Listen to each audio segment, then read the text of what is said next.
Bonsoir.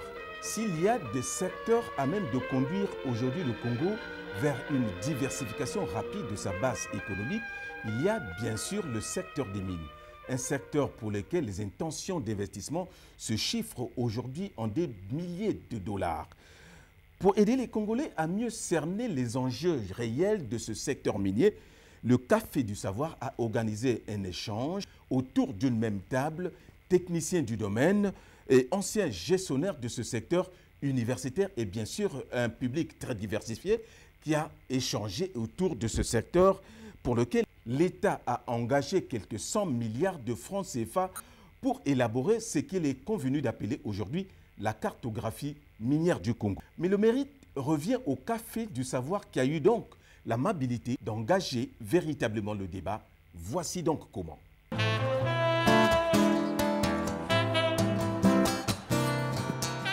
C'est ce cercle dénommé Café du Savoir qui a eu le mérite de réunir des sachants venus des horizons différents. Un parterre de communicateurs qui a tenu en alerte ce public venu puiser à la source du savoir. Les mines représentant aujourd'hui l'alternative à la monoproduction que procure le pétrole à l'économie congolaise.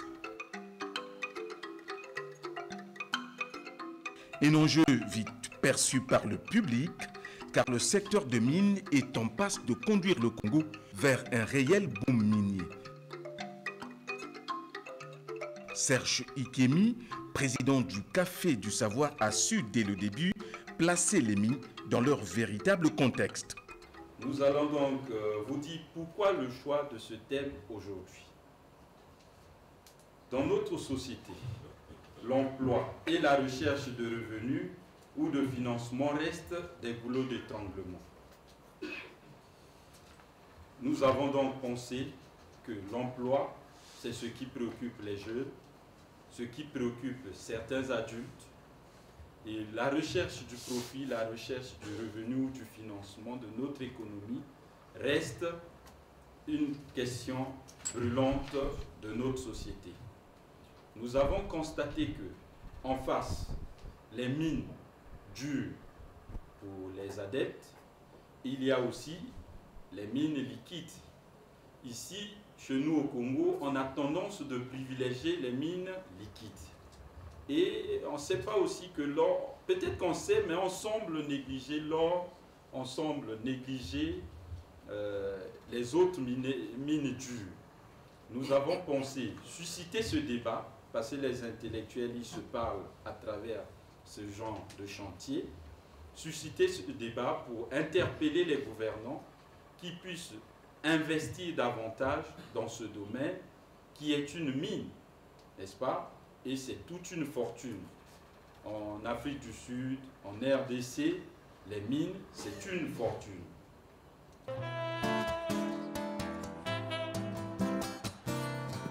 Le Congo n'est pas un pays opérateur minier. En 2005, déjà, le pays s'était doté d'un code minier qui définit exactement les 3 phases indispensables qui constituent le gros de l'activité de ce secteur. La prospection, la recherche-développement et l'exploitation-production. Et nous avons, pour ces préoccupations, invité ici, aujourd'hui, des sachants. Nous pensons que c'est parmi les grands de ce domaine des mines. Nous avons invité ce jour l'ancien ministre des Mines, Jean Itadi. Merci de l'applaudir.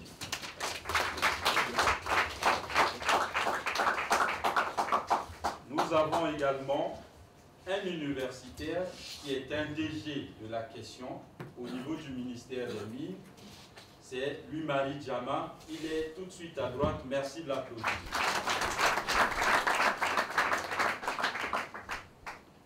Il y a également un conseiller, pas les moindres, assurant tout temps l'intérim du directeur de cabinet du ministre des Mines et de la Géologie, le professeur Gilbert Itois. Merci de l'applaudir. Nous avons également aujourd'hui invité celui qui vient d'être investi dans ses fonctions, nommé en conseil de ministre récemment, le professeur et DG Hilaire Elenga, ici à Mago. Nous aurons également à entendre la communication du patron, du précurseur, l'homme qui fait que le Congo, qui était exclu déjà du processus de Kimberley, est revenu en force. Michel Okoko, économiste, merci de l'applaudir. Nous avons jugé utile, et comme nous avons tendance ici de susciter le débat, nous avons voulu qu'un praticien, celui qui est dans l'opéralité de l'industrie minière, il a déjà l'expérience, il travaille dedans, qui nous dise un peu son expérience. Pour un témoignage, nous avons invité l'ancien ministre, le DG Henri Okemba, merci de l'applaudir.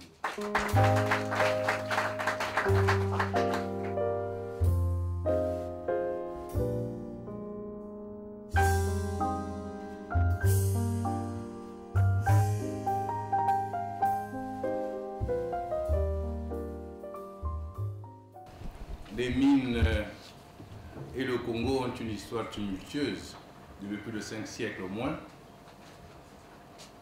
Mais les mines ne sont pas que des problèmes, les mines sont aussi une opportunité. Et aujourd'hui, nous allons aborder l'aspect opportunité à travers la possibilité, la capacité de l'industrie minière à créer d'emplois, donc à donner l'espoir et les revenus aux Congolais. Monsieur Gilbert Itoile, c'était universitaire, on vous a dit, brillant. Il va nous présenter le cadre institutionnel et juridique du secteur minier congolais.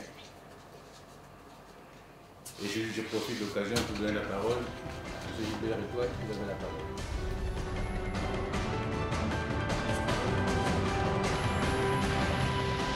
En ce qui concerne les institutions, les structures au travers desquelles cette politique est menée, nous avons principalement le ministère des Mines et de la Géologie, à la tête duquel se trouve le ministre Pierre Ouba. La structure juridique du secteur minier congolais se résume de la manière suivante. Il y a une multitude de textes qui sont très récents, très jeunes, parce que le secteur en lui-même, il est aussi très jeune. Mais nous avons l'avantage de tenir compte de ce qu'a été l'expérience du secteur du pétrole pour pouvoir mieux structurer nos textes. Et donc, je disais, nous avions d'abord le code minier, qui est notre premier document juridique. Le code minier a ses textes d'application. Ensuite, après le code minier, nous avions toute la multitude des décrets qui sont signés par le président de la République en conseil de ministres. Nous avions aussi des dispositions conventionnelles. En effet, au niveau du ministère des Mines, nous nous servons des conventions internationales pour pouvoir s'arrimer à ce qu'est l'exigence internationale. Donc, nous avions d'autres documents importants, c'est ce que nous appelons les conventions de recherche ou les conventions d'exploitation. Le contenu de tous ces documents relativise en permanence ou indique en permanence les obligations qui incombent d'une part à l'État, d'autre part les obligations qui incombent aux sociétés qui sont nos partenaires. Mais la philosophie qui commande à la rédaction de ces textes se résume par le fait qu'au Congo, l'État n'est pas opérateur minier. L'État organise, détermine, surveille, et ça répond à quoi? Ça répond à une orientation libérale telle que cela a été voulu aujourd'hui dans le monde entier. Et donc nous ne sommes pas les derniers en la matière. Et cette orientation libérale a fait que nous ayons un code minier très incitatif. Code qui est appelé à évoluer parce que, au commencement des choses, ça répondait à une certaine réalité. Étant entendu que le secteur évolue, nous avions l'obligation aussi de faire évoluer notre code minier. Et je vous indique au passage qu'au jour d'aujourd'hui, cette révision du code minier est sous chantier. Donc nous y travaillons. Mais pour le grand public que vous êtes, ce que je souhaiterais que vous reteniez sur l'approche juridique, c'est le fait que l'État congolais a mis en place un cadre de travail pour nos partenaires tel à ce que ceux-ci soient davantage incités à investir chez nous. Toute comparaison gardée, nous pensons qu'au Congo, dans le cadre de la sous-région, nous disposons d'un code minier qui est très clair, qui repartit de manière claire les responsabilités des opérateurs et la responsabilité de l'État.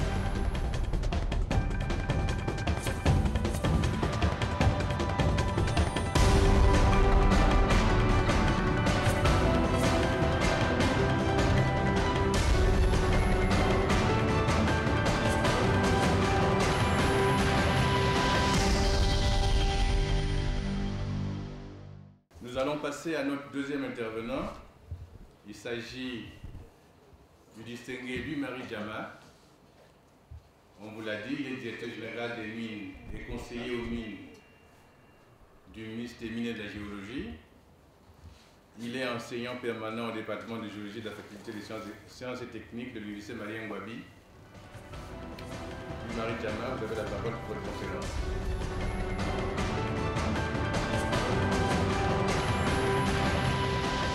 Nous avons les projets de fer. Il y en a deux au nord, principaux, qui avancent très bien et qui ont même fait l'objet d'attribution de permis d'exploitation. C'est le projet Nabemba sur les monts Nabemba et le projet Avima sur les monts Avima.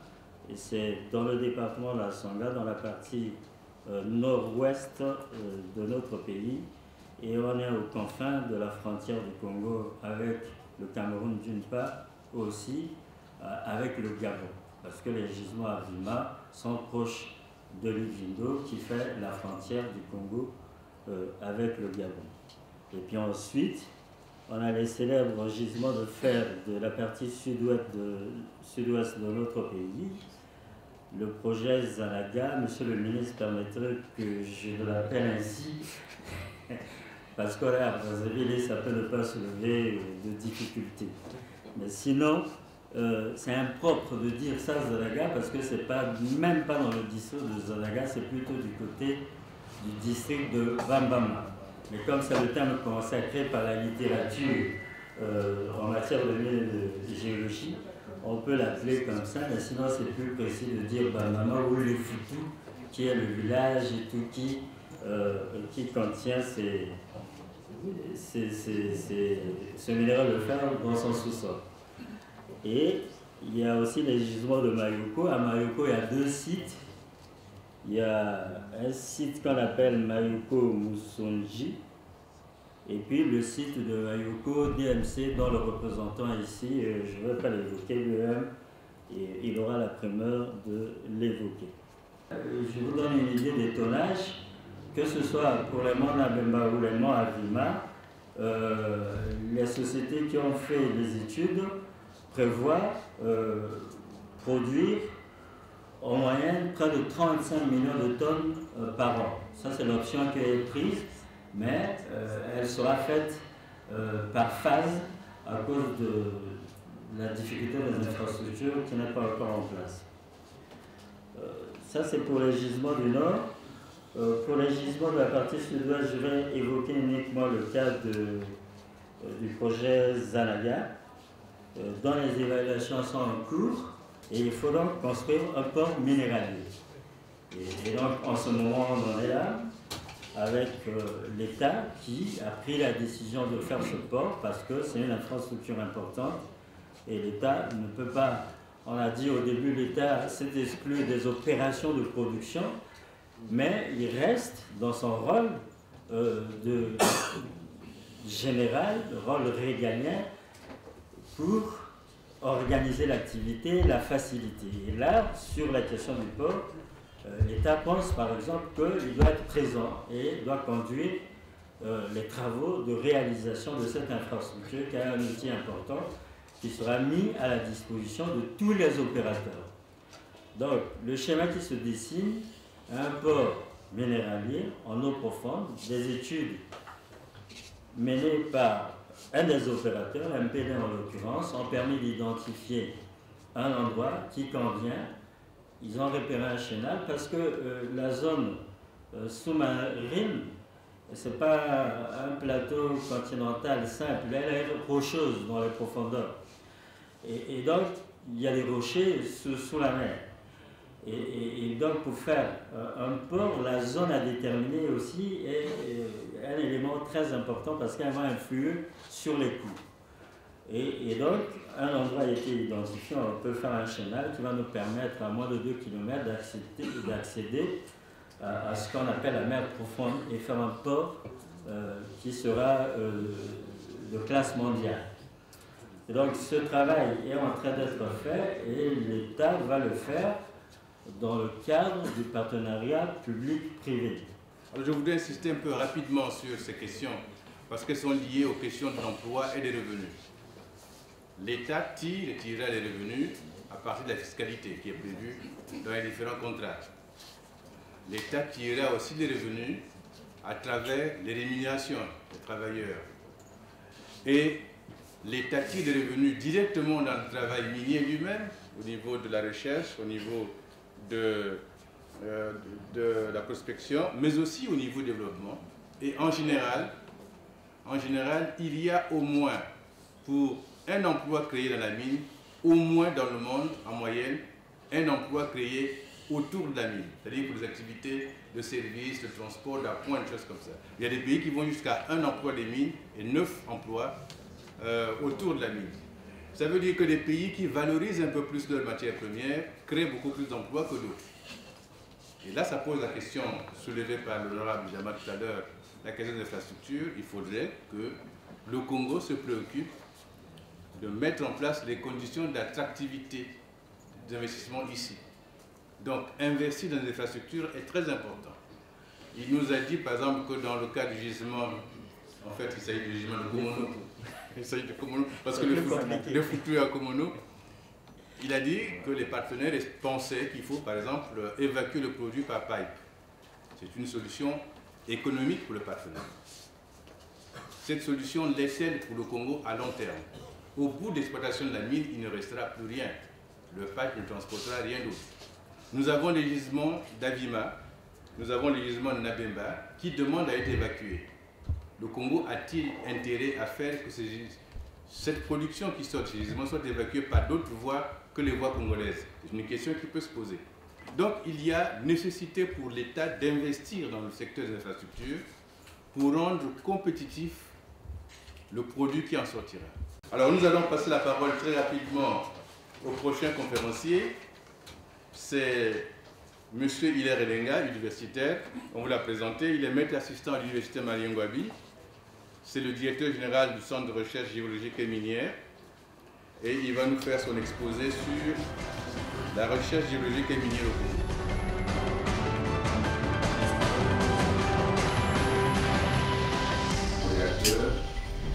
Pour la commodité de l'exposé, je vais essayer de subdiviser ces étapes de la recherche en plusieurs périodes. On peut distinguer la première période qui se situe au 19e siècle, où il y a eu ce qu'on appelait les précurseurs qui ont commencé donc par récolter de façon anodine quelques minerais. Il y a eu la deuxième période importante, c'est au moment autour des années 1920, où il y a eu la création de la mission permanente de recherche géologique par le gouverneur de l'AF à ce moment-là. Et pour ceux qui ont fait des études géologiques, c'est à cette période-là que interviennent des chercheurs comme Babet. Je vois qu'il y a quelques étudiants dans la salle. Et la troisième phase, on la situe entre 1945 à 1960 à peu près. C'est à ce moment-là où s'élabore la première carte au 1/500 millième. Bon, c'est des termes un peu savants, mais les géologues savent de quoi il s'agit. Donc à ce moment-là, on a une carte qui a une échelle très grande, qui ne permet pas véritablement une identification précise de l'échelle du sous-sol. Et la quatrième étape, c'est donc au moment des indépendances jusqu'à peu près les années 80, où à ce moment-là, l'État a créé le BIMICO en 62, il y a l'Institut équatorial de recherche et d'études géologiques également, et le BRGM, toutes ces structures de recherche vont permettre d'aboutir à une connaissance un peu plus approfondie, enfin, une connaissance un peu meilleure de notre sous-sol. Certaines études précises sont réalisées dans la recherche de l'or, du coltan, la cassitérite, des métaux de base, un peu par-ci par-là. On peut à ce moment-là placer dans cette période également l'éclosion de la compagnie des potages du Congo, dont les études vont aboutir jusqu'à une des premières expériences d'exploitation minière, donc c'était la potasse, la Pointe-Noire.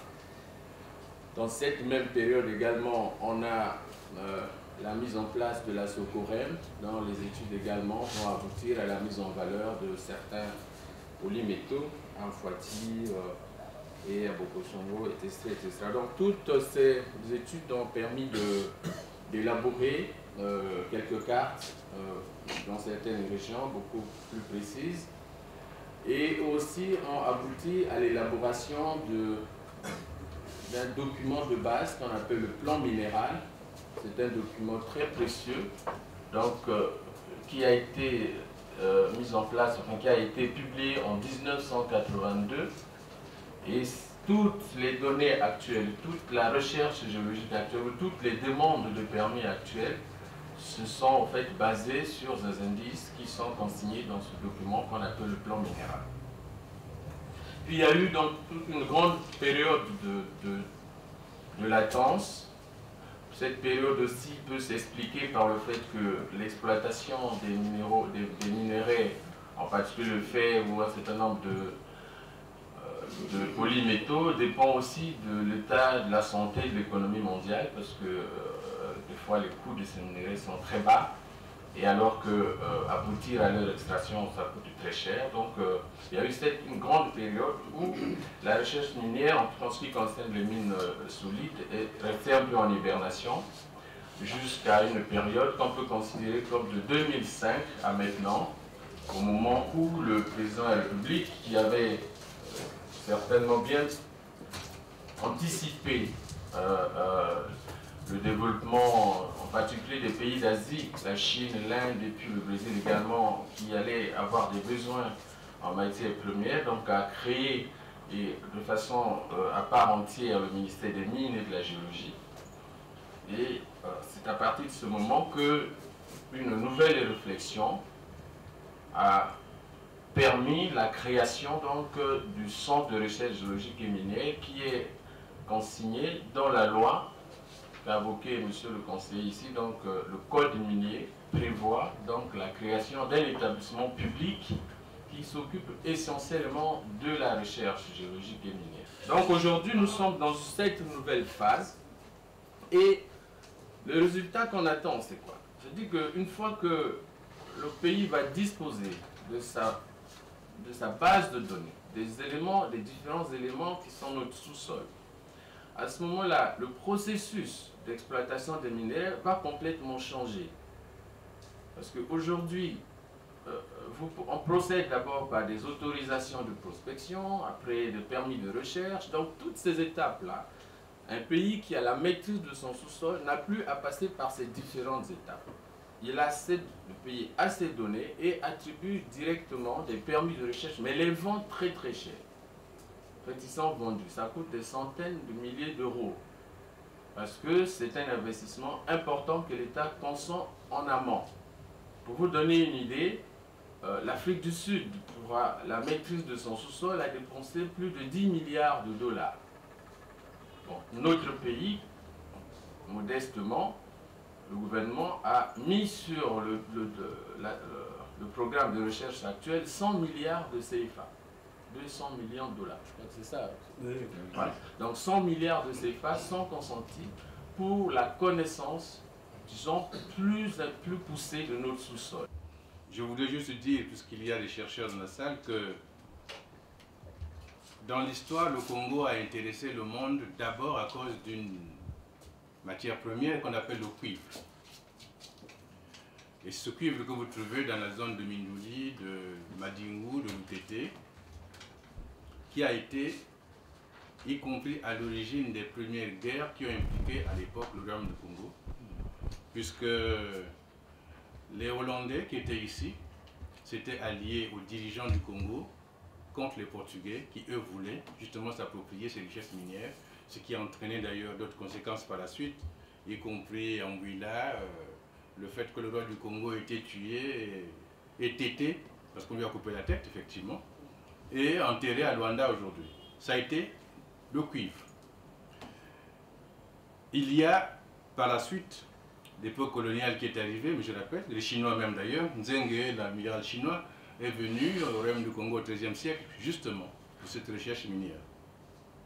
L'époque coloniale a lancé les premières recherches, et M. Elenga vous l'a dit, mais la période où ça a été le plus intense, c'est à l'occasion du plan décennal 47-57, le plan Monnet, qui justement a été évoqué ici, qui a donné naissance aux premières recherches et qui ont permis de savoir à peu près ce que nous avions dans notre sous-sol. J'ai eu, pour ma part, à être au gouvernement dans les années 80. J'étais pas ministre des Mines, mais j'étais ministre de l'Industrie, intérimaire de mon collègue Adada qui était aux mines. Et nous nous réjouissons que M. Elenga ait pensé à rappeler ce que nous avons fait à ce moment-là. Mais enfin, ce travail doit être fait. Il est important pour le Congo de savoir exactement ce qu'il a. Et ce n'est qu'en fonction de ça que nous pouvons valoriser ce que nous avons. Il y a des pays aujourd'hui qui disent « nous avons telle possibilité et nous pouvons sur cette base, y compris, obtenir des financements pour développer tel ou tel secteur, y compris en dehors du secteur minier. » C'est donc important que la recherche minière soit financée. Il est important que la recherche minière bénéficie des cadres les plus compétents qui soient, des moyens les plus importants qui soient, parce que les mines au Congo, c'est effectivement un secteur porteur. L'honorable Michel Okoko, qui va monter à la tribune pour me faire son exposé. Monsieur Okoko, vous avez la parole.